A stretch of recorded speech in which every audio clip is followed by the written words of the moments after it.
I really do love J.B. Priestley, and B, we share a birthday. So me doing this on my birthday means that if I don't get anybody at my birthday party, it's because they're Philistines and not because I have no friends. So John Boynton Priestley, there's his plaque, a little bit ragged and worn, Manningham Lake Road in Manningham.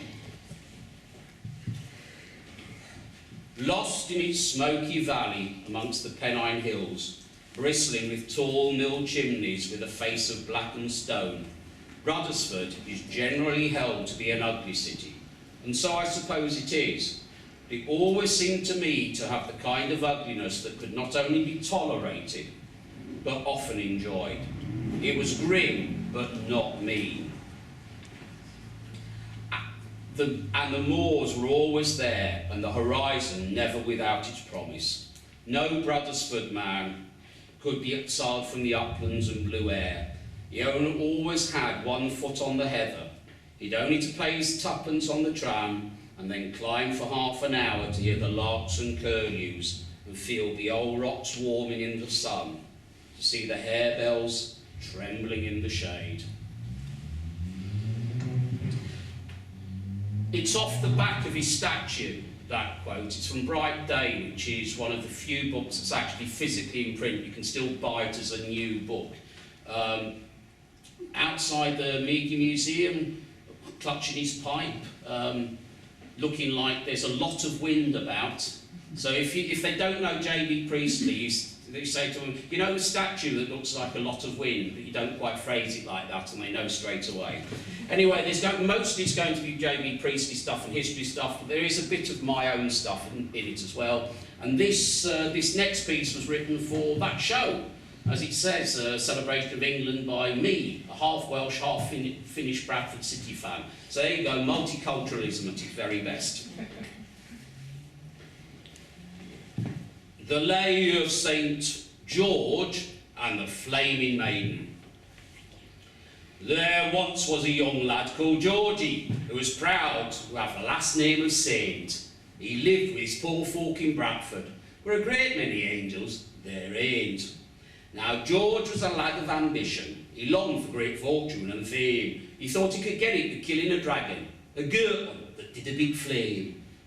Now George had bought all the armour from an all-night shop selling surplus but good. It was all a bit roughed up and rusted, but he got some brass up and did what he could.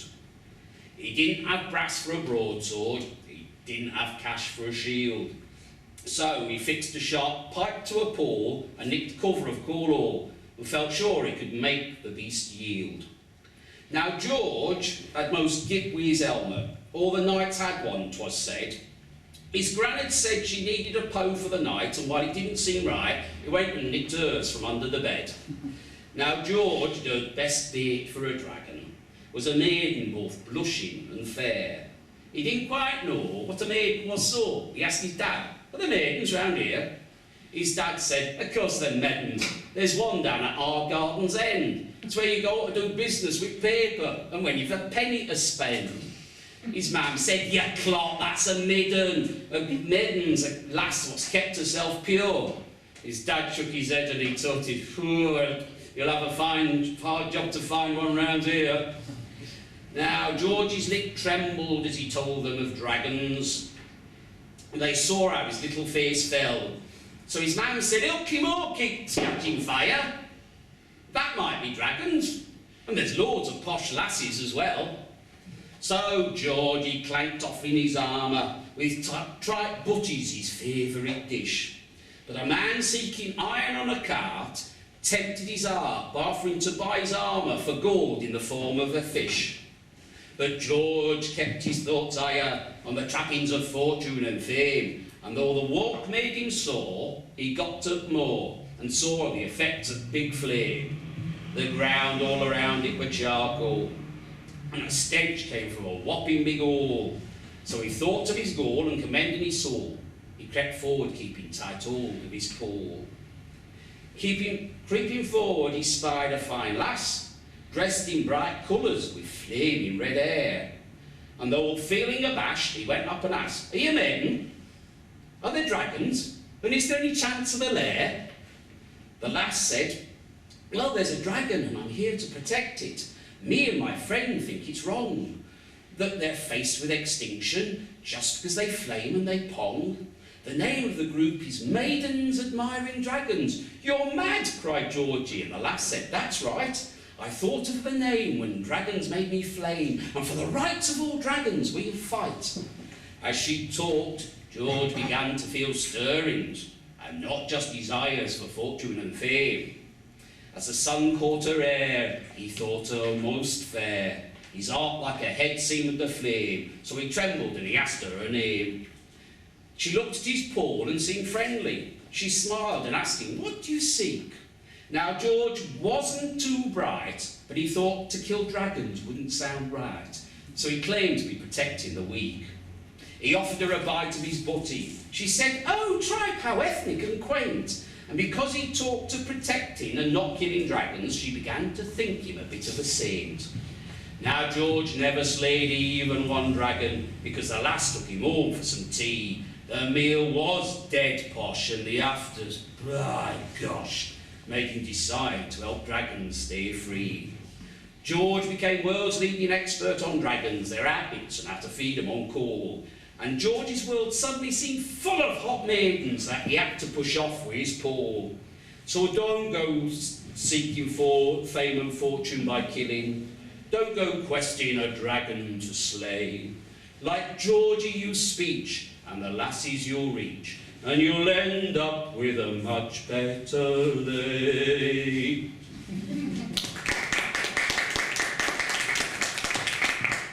That's Jane Asher. And I am the only man you'll meet tonight who's written a book about redheads, the Wayne Jacobs Little Red Head book, a book of red-headed footballers and the mysteries of red hair, available here for £2, along with me poetry and picture book. Not making a plug. And there's Wayne Jacobs, left back for Bradford City, one of the finest we've had. John Boynton Priestley, known as Jonathan to his parents. There he is. His mother died when he was very young, but his stepmother was, he always admired his stepmother and spoke very well of her. Born there, Mannheim Road, just off the Duckworth Lane roundabout.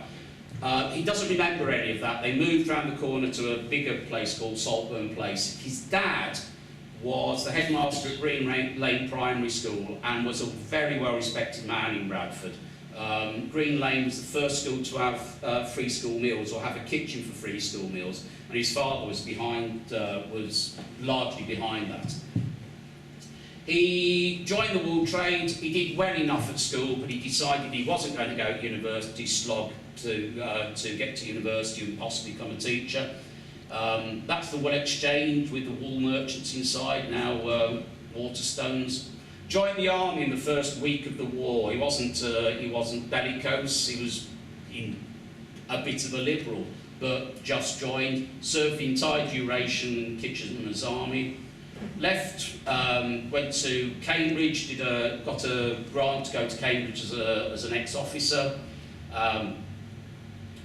Known as pugnacious, argumentative, not very well liked by an awful lot of people in Bradford at the time. When I was trying to flog tickets, I had a couple, nice couple, I know them quite well, and I'd forgotten that I'd tried to sell them tickets last year, and he told me the same story about his mother. My mother, every time I mentioned J.B. Priestley, his mother said, oh, that bugger, he never had a good word to say about Bradford, which is a lie. But, you know, you don't say to somebody, your mum's ignorant. You know, you just don't, do you?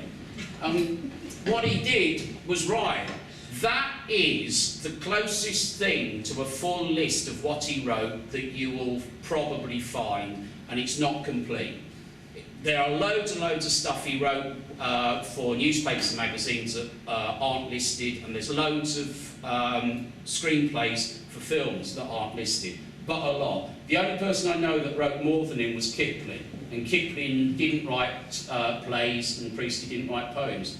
And nowadays, if you want to buy a Priestley book, you're a bit limited. It's better than that now.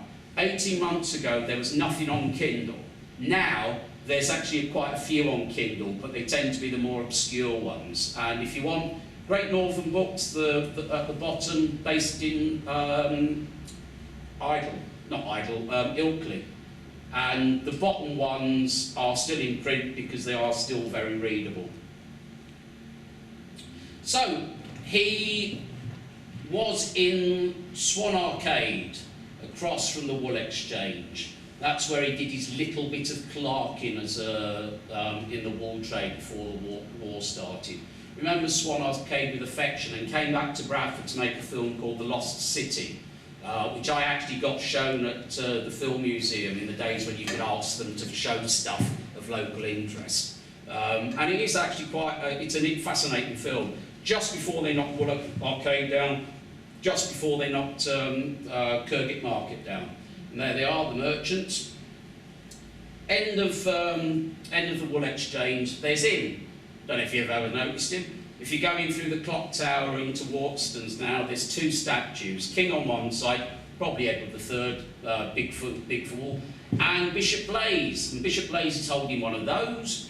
A wool comb, because Bishop Blaise is supposedly martyred by having his skin scraped off with a wool comb, because that's what he did. You know, if you wanted to be a big saint in the Middle Ages, you had to be martyred in a particular way. Saint Elmo became the patron saint of stomach complaints because he's supposed to have his bowels wound out with a windlass. So, wool combs. Bradford became big because of coal, wool and water. The water for washing, the coal and the iron. In fact, iron was more important to Bradford in the early days than coal was than wool. But Bradford was always a worsted area. Worsted, you get the sheep, you get the wool, you comb it with hot combs, you've got your pot of 4 combs, you separate the short from the long and you make worsted out of the long wool, and that's what Bradford was. 8% of all the worsted traded in the world once went through Bradford. Wool combers. Every 7 years, the wool combers in Bradford organised a procession. The last one was probably the biggest ever, 5,000 in the procession. Everybody, the manufacturers, the shepherds, the wool combers, everybody. The whole town united, and people coming from all over Yorkshire and possibly the north of England. And that's the last one, 1825. Hail to the day whose kind auspicious rays deign first to smile on famous Bishop Blaise. To the great author of our combing trade, the days devoted and due honours paid.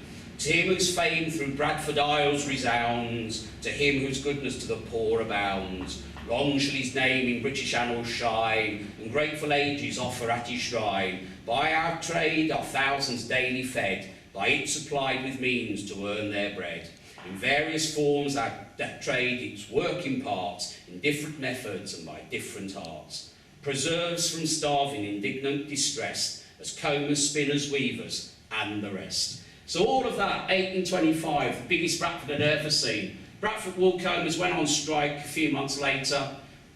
Really important strike in the history of this country, barely remembered now. They lost. That were it. End of wool trade, end of the festival, end of the 7-year spree. Except that somebody's tried to start it again in the last few years. 3rd of February next year, I need as much help as possible. I did a walk round Bradford following the old route, or most of the old route. We got fed, including mucky dripping at the Lord Clyde. So we got fed at 3 different places, and it were good. And I did 2 shows over the weekend as well. So Bishop Blaise, part of our largely forgotten but proud history. Right then.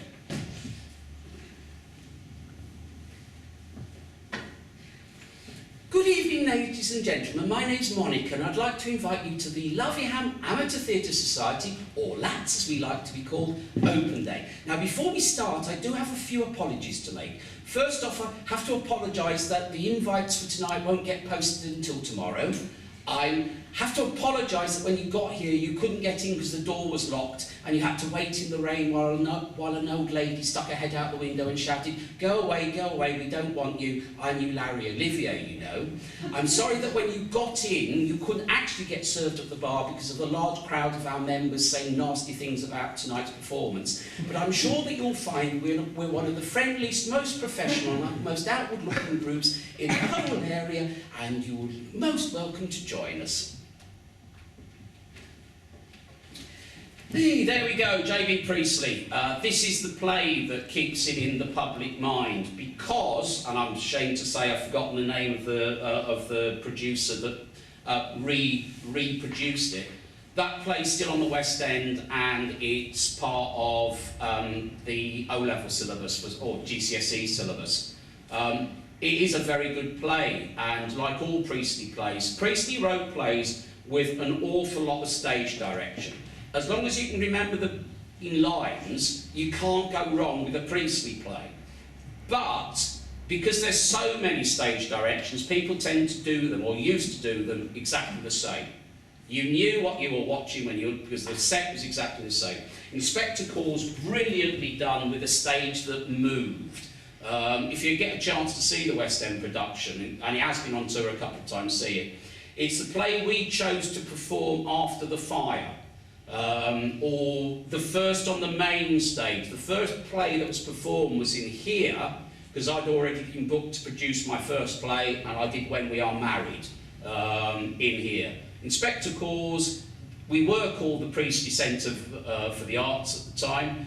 This place has been the Bradford Civic Theatre, the Bradford Civic Theatre, Bradford Civic Playhouse, Bradford Playhouse and Film Theatre, Priestley Centre for the Arts, the Priestley Centre, and we're now the new Bradford Playhouse.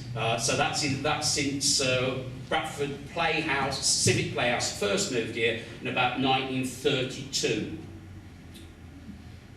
And what they moved into was the old Temperance Hall, known as Jowett Hall. This is the first. I'm pretty certain this picture's never been used or shown anywhere before. A mate of mine at the library dug it out a couple of days ago. This building, sorry, not this building, that building, the back wall is the back wall of that, the Temperance Hall, built 1837. And that back wall, which has some fancy curved windows, is the oldest standing wall in Little Germany, almost certainly. There were buildings here when that building was built, the Eastbrook Chapel across the way, but Eastbrook Chapel was knocked down and rebuilt in the 1890s, and they had to shift all the bones from the grave. And that there is Little Germany. That's what it looked like in about late 1820s. There's Leeds Road, newly built. And there's Bradford as it was. I'll say this a few times tonight, but people talk about Bradford in the old days, and their old days means 20, 30, 40 or 50 years ago, or the days when their parents or their grandparents remember. Everything in Bradford has been knocked down at least 3 times. That, built 1837, first one of its kind in the country, burnt down 1934, 35, after the Civic Theatre had moved in. They'd started as an offshoot of Leeds, moved here, rented that place, burnt down, they bought it, they rebuilt it. So that building opened in 1837 is a perfectly preserved example of a 1930s theatre, with the addition of a fly tower that was built the last time it burnt down as part of the funding. So the Temperance Hall, and the next one of my poems. I told my love I loved to drink, my love told me she'd love to lie, but not with a man with a brewer's stink, and begged my drinking ways to mend, or a chance for love would surely end. I told my love I'd say goodbye. My love told me to bide the by, but the smell of beer caused her to think of her grandma left alone to die, and grandpa came to a stairfall's end with a stink of whiskey as his tripping friend, leaving his love behind to cry. I told my love I too had heard the lie of a drunken father on the brink, who left just mortgages piled up high, from all the banks who'd agreed to lend, a once rich man his booze to spend, for a closet full of empty rye. So for drink and love we ought to try, and help each other not to sink, but use each other the best to fly, and use each other the best to mend, family scars that scratch and rend. So with reason measure held on high, not sunk in liquor, nor joyless dry. So please stay with me and be my friend. She thought and said she'd try. Thank you. Based on 2 stories. One story about my great-grandfather, who, when he died in Wales, all the vultures gathered at the reading of the will to discover that his entire estate was literally a pile of mortgages and a wardrobe full of empty whiskey bottles. And the other one is the grandfather of a writer I admire called J.L. Carr, whose grandfather was a butcher who fell downstairs whilst drunk and broke his neck. And there we are, back to J.B. Priestley, sitting with a man called, I'm pretty sure, Percy Monkman, who was a big man at the Playhouse. The thing about the Playhouse in the 20s and 30s, and even into the 50s and 60s, is that they had a very strong core of professional and capable middle-class supporters. Monkman drew and designed all sorts of stuff. There were other people that wrote plays. Hubert Gregson was one who wrote plays in dialect. And there's Priestley at the Mucky Duck in Frisenhall, Black Swan, still there. Don't walk past the pub, it might not be there the next time you're there. So Saltburn Place, that building, I'm not going to bother showing a big picture of it. That building is important to this place because that's where the Civic Theatre started. J.B. Priestley's mother and sister were founder members, and they actually met at his mother's, or rather his father's house, although his father didn't have much to do with it. In fact, passed away around about the same time. So, there he is. J.B. Priestley, apart from anything else, he was the first president of the independent Bradford Playhouse. Bradford Civic Playhouse, there's Percy Monkman's caricature. He gave the Playhouse quite a lot of privileges with regards at least 5 of his plays, and I'll come on to the most important one later. But when he reopened, he reopened with a play called Bees on the Boat Deck, which is totally forgotten now, and it probably hasn't been performed for 50 odd years. And there's his sister, Winnie Priestley, and like a long list of what she did, and that's the thing. The thing about the Playhouse now is there's less people in it, but everybody in it has to do at least 18 different jobs. They either form an empire, or they end up doing everything, because there's nobody else there to do it. Now the thing about that, so Priestley knew that street, which is Market Street, is probably one of the 2 least trained streets in Bradford, the other one being Ivegor. So Market Street, which looked like that 25, 30 years ago, poor photo, but it's the only one I've got. The thing is, that's 100 years from the previous photo. So go back 100 years, looks much the same. If you go back 100 years from there, you'd have been stood by a river. You'd have been stood there at the end of New Street, because New Street was still New Street, it weren't Market Street, because Market was somewhere else, and there would have been a river with fish in it flowing on your left-hand side. Right then, ladies and gentlemen, to continue with the tour, I've been given special permission to access the backstage, the dressing room corridor. Now, we have a very strict rule that you're not to make any noise in the dressing room corridor because it's right underneath the stage, and we have a play on tonight. So if you follow me, I'll show you the mysteries of the dressing room corridor.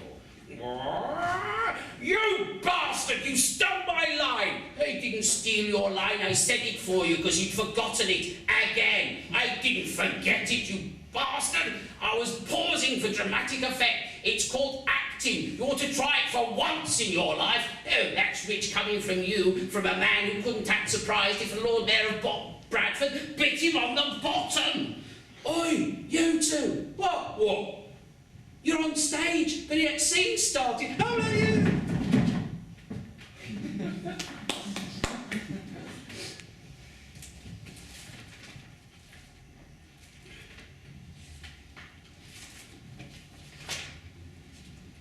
There was, for instance, a certain Christmas day about 45 years ago. Among the presents that morning were a football and red and white striped football shirt.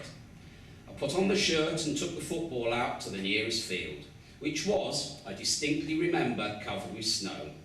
We always had snow for Christmas when I was a boy. It was a leaden morning with the weight of a dozen sullen Sundays pressing upon it. But round and round that field I went, kicking my beautiful football, now dribbling along the wing with 4 or 5 imaginary opponents, now dashing in towards invisible posts and nets to score tremendous goals. I was as solitary as Robinson Crusoe and quite happy, grandly conscious of myself in red and white stripes. Then, in the afternoon, when parents and relatives, somnambulant after the huge Christmas dinner of that time, were muttering and snoring and no use to a boy, I went to play with the boy next door. He'd been given an angry little engine that worked a miniature printing press. All that it could print were 2 smudgy ducks, but they were good enough for my friend and me. After collecting every bit of waste paper in the house, we spent hours keeping the engine going and printing hundreds and hundreds of ducks, smudgier and smudgier ducks. It was a day of pure delight, and I could not buy one like it now for £1,000.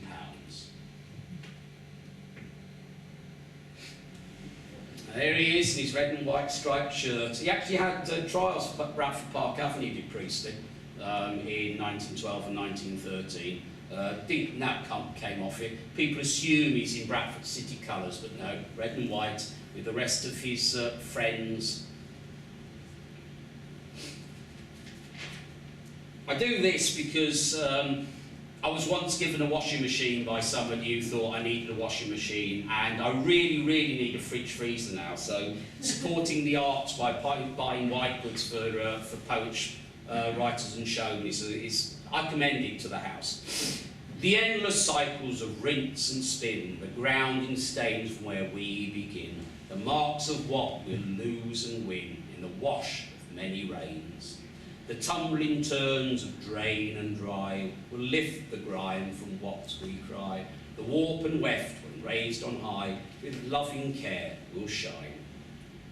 And of course the water in Bradford, soft water, so you can wash your wool with it, very important at the time. And now we're back to our ethnic heritage, pies and beer. That's my ethnic heritage and I'm proud of it. So that's Bradford's most famous pie shop when I came to Bradford. Anyone remember the name? No, Tom. In fact, no. Upcall Pie. Where did folk used to do that? In fact, you'll know as soon as you see it if you know it. It's, that's it. Sydney Smith's pie shop, Philip Smith's pie shop, where you used to queue for your stand pie on the closest shopping day to Christmas, which was really bizarre. There's a not John Street, Kirgit Market, the actual market in the Kirgit Centre. Don's Danish Pantry sell really good pies, and she sells stand pies. I was in there on the 23rd of December one day, going back to me parents the next day. I was in there, and there was a stand pie, which I bought. And the trouble is that people were coming in with tears in their eyes because they hadn't ordered their stand pie for Christmas Eve. So they could have bobbed in and got one the day before. But there again, there's some odd folk, and that's not a sight we'll see again. As I say, 2 famous pie shops, but there used to be a more famous one.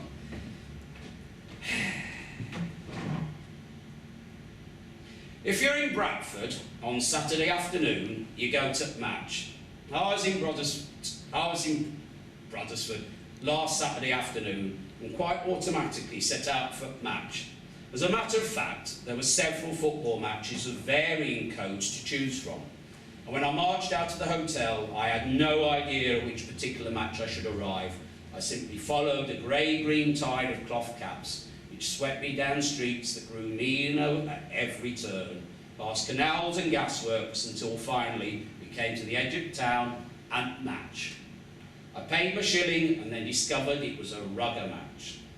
Presumably the Northern Union professional 13-a-side or scrimmage game between Brothersford and Millsbury. They came running on and we all shouted. Brothersford were in red and Millsbury were in blue. The forwards on both sides were colossal fellows, fit to engage in a scrum with a few elephants. A minute later, the match had begun. The Brothersford back immediately performed several miracles, and we all applauded him and called him Joe. "That's right, Joe!" we shouted, but he didn't seem to pay much attention to us.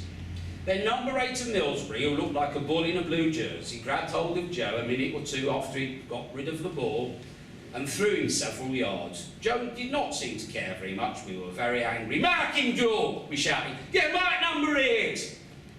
These tactics, however, could not prevent Brothersford from scoring. Ginger began it. There's always a red-headed man in every team. Or if there is not, then the manager does not know his business. And this one was a little wiry fellow. "Beat 'em all," he said. He liked the phrase so much, "Beat 'em all," that he kept repeating it at odd moments during the next quarter of an hour. "Beat 'em all!" But he was not so repetitious as the little man in the mackintosh behind me. It was the sending off of Millsbury's number 6 that set him going. The number 6 had completely lost his temper and made a rush at the Brothersford man when the ball was far away. The Brothersford man contrived to throw him down, but the referee, determined to make an example of this number 6, the play was becoming very rough, so he ordered him off the field. We gave him a boo or two as he left. But the little man in the mackintosh was still indignant and proclaimed, in those flat tones that are sometimes discovered in fanatics, that if he tried it on with Mulligan, he wouldn't have walked off, he'd have been carried off. The game began again, and Blues and Reds charged one another and fell in it. If he tried it on with Mulligan, he wouldn't have walked off, he'd have been carried off.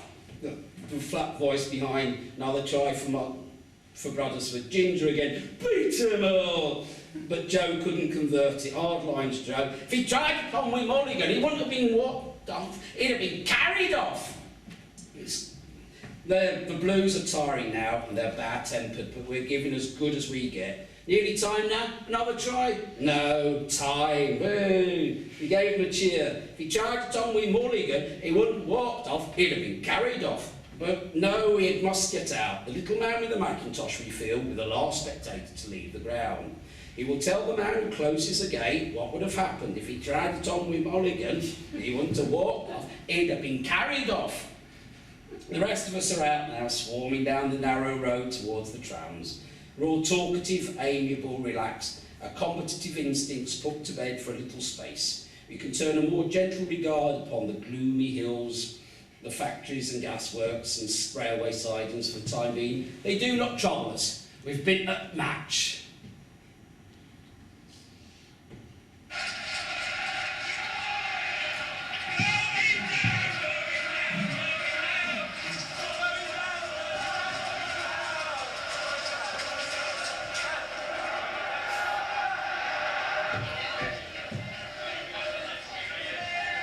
We've been at match. Haven't been at match today, which Bradford City lost 2-1. I'm too busy with the show.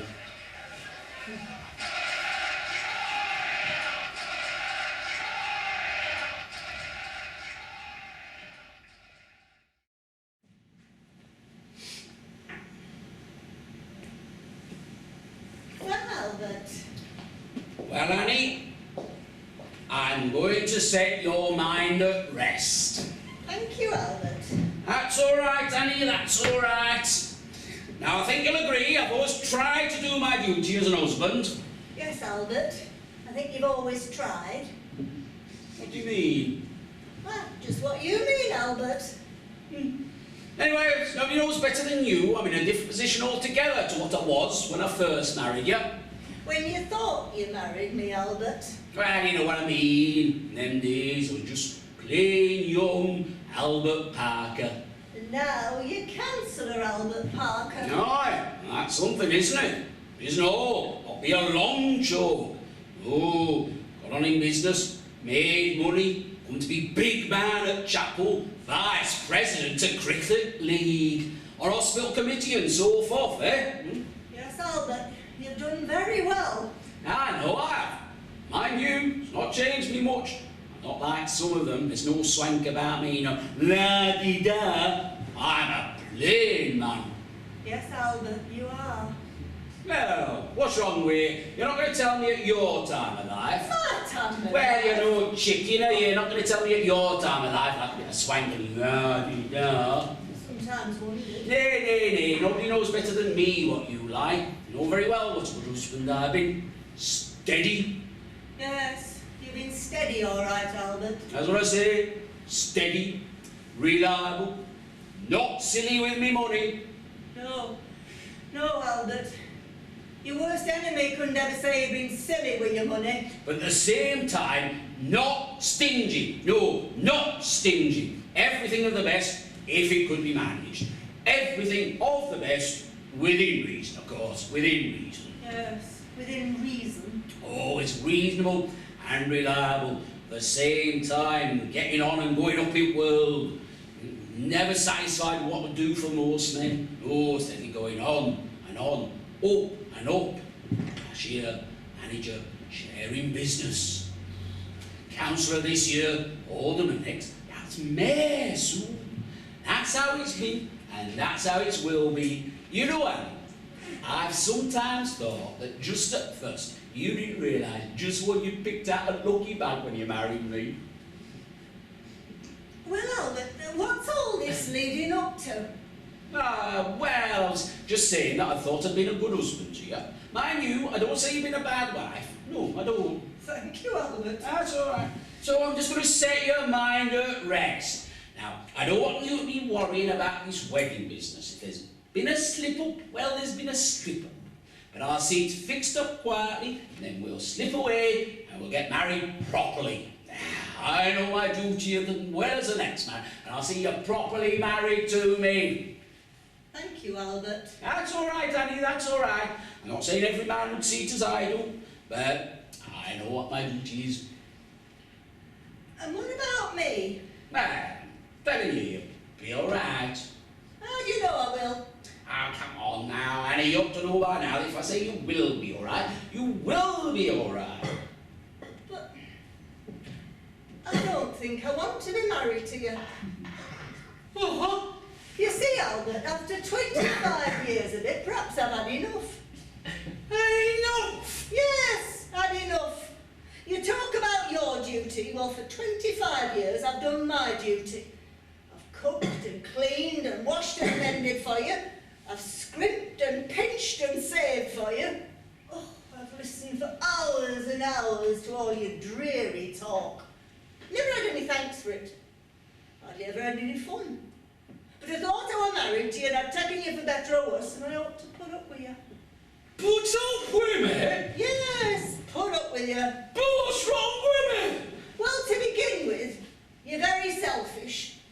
And again, so are most men. And you're idiotically conceited.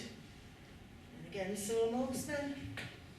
But lots of men at least are generous, and you're very stingy. Well, Some men at least are amusing. Apart from when you're being pompous and showing off, you're not at all amusing. You're just very dull and very dreary.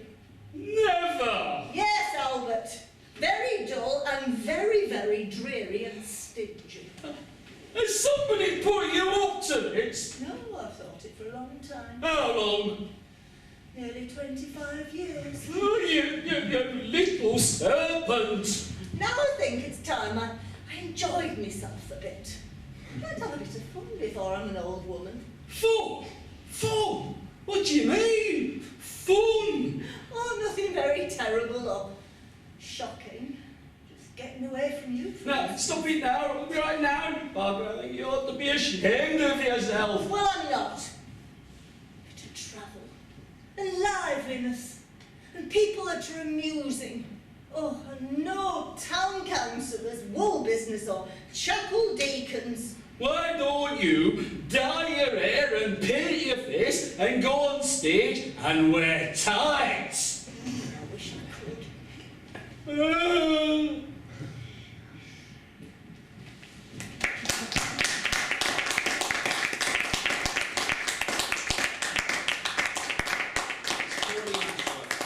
Pleasure to work with.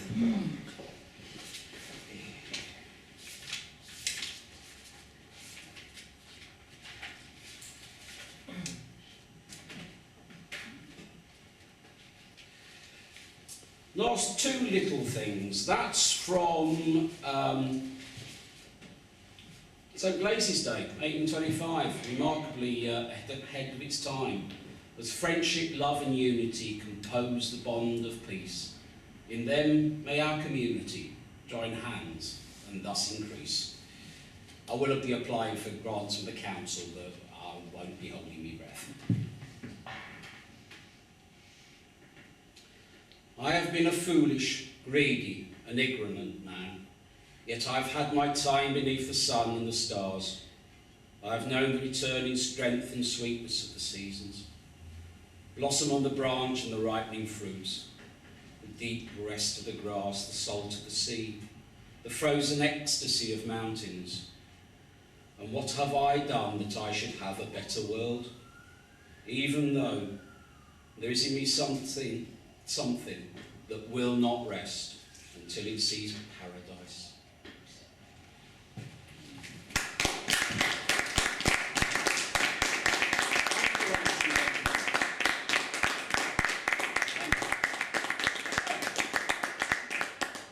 You've made a 1 year older man very happy. In fact, I've got here, there you go. Thank you all for being here. Being on my own is what I fear. So seeing your faces was a lovely sight, and it makes my pockets a bit less light.